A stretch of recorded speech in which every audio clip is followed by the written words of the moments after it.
Lord be with you. A reading from the Holy Gospel according to John.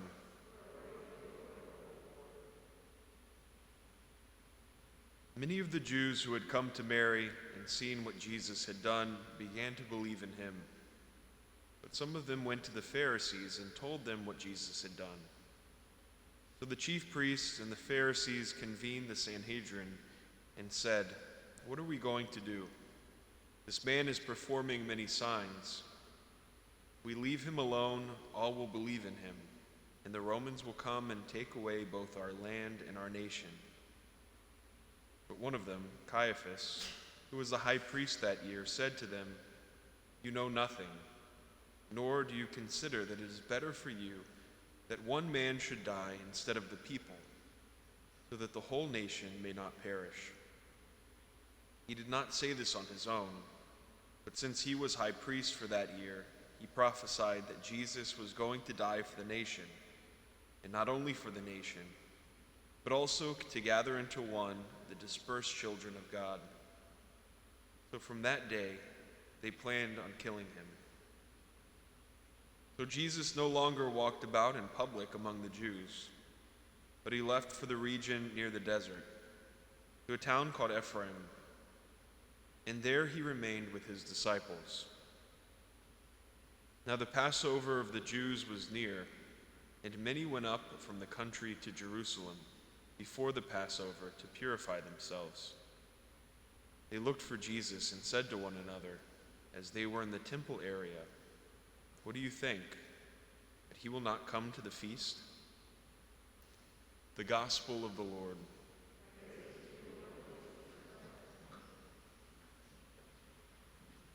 We have two images that are given to us in our first reading in our psalm, but also it's touched upon in a certain sense in our gospel as well.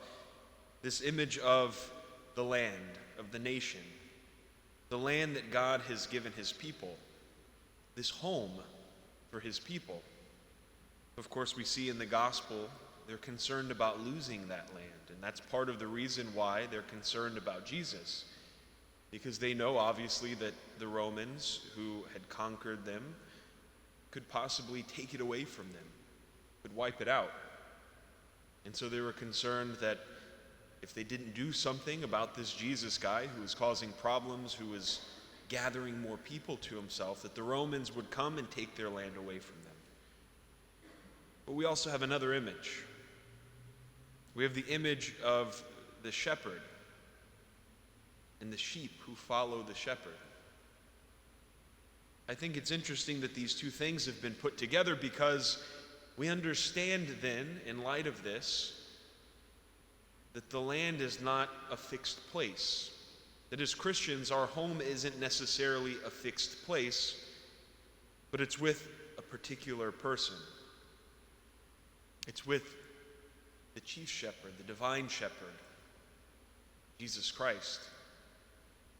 And so God desires to give us a home. He wants us to be at home. He wants us to have a place where we're at peace, where we're secure. But that place is with Jesus Christ.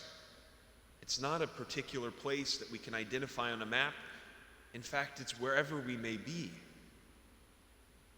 If we're following Jesus, if we're with Jesus, we truly have a home. This is what the Pharisees and the scribes and the chief priests failed to understand.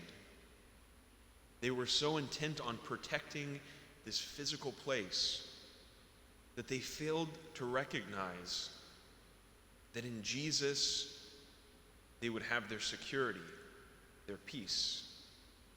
Even if they recognized all of the wonderful works that he did and believed all of the good things that he said, they were afraid of losing this land. As Christians, we want to be with Jesus.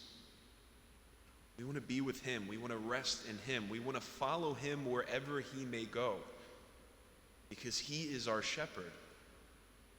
And wherever we are, he's going to care for us. He's going to give us peace and security. So we have nothing to fear. We're about to enter into Holy Week. And in Holy Week, of course, we celebrate the passion of Christ. We enter into his passion with him. He's going to Jerusalem now. And we have to prepare ourselves for that, because that can be scary. It can be frightening. Because we know in Jerusalem, there's the crucifixion. But we also know that on the other side of that is Easter Sunday. We celebrate the feast of the resurrection of Jesus Christ. And so though we may travel through difficult times, though we may, in following Jesus, sometimes experience challenges, we know we have nothing to fear. We know that he truly is our security, because on the other side is the resurrection. We, through following Christ and passing through his passion, experience the glory of the resurrection. So we don't have to cling to a place.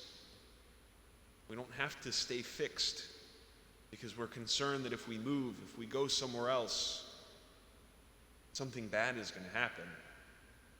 No matter where we are, even if we're passing through difficulties, even if we're carrying the cross, we know that Jesus is there. And we know that by following him, we will experience the glory of the resurrection. It's near. It's near, and Jesus wants to draw us into that mystery. So today, let us prepare our hearts for what we're about to enter into. Let's not cling to those comforts, our homeland, whatever it may be. Let us cling to Christ, because with him we have life.